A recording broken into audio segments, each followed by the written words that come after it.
When we got to the top of the Grand Canyon, I started crying. Not because it was beautiful, but because I'm afraid of heights.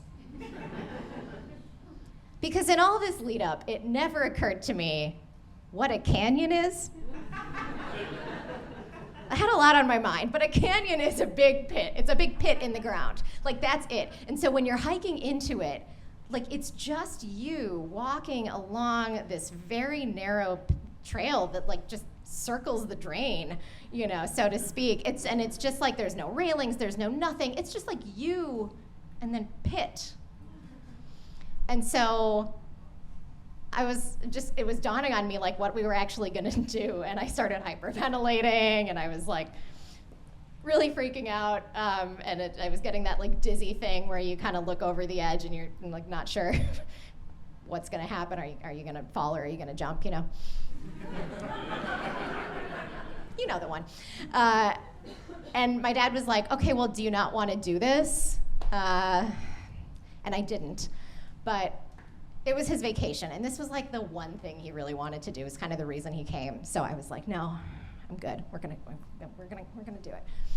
And so we started walking, headed toward our destination, which was the first lookout spot, about 1.5 miles down the trail. It's called Ooh Ah Point.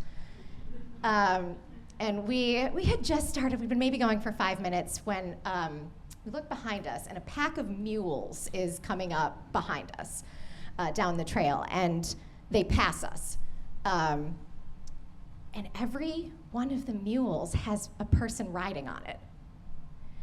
And this made me panic so much more to see these mules, and they're going past us, and we're like pressed up against the wall of the canyon, and they're passing us, and it just like took my breath away. The faith that these people had that the mules wouldn't just jump. Like, I was watching them go by, and I just kept picturing them vaulting themselves off the side in like rapid succession. And like, listen, I know mules have a better survival instinct than I do. I know. Like, I know they're not looking down being like, am I gonna fall or am I gonna jump? I know. Like, they just know they have to keep walking one foot in front of the other. But it was like, it like blew my mind, the way that all of the people who were on the mules were willing to sacrifice control of their experience on this thing I found terrifying.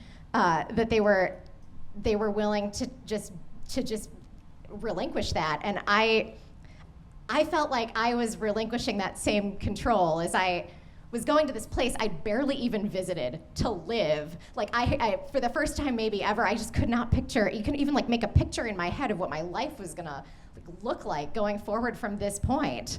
And so I was hyperventilating a lot by this point.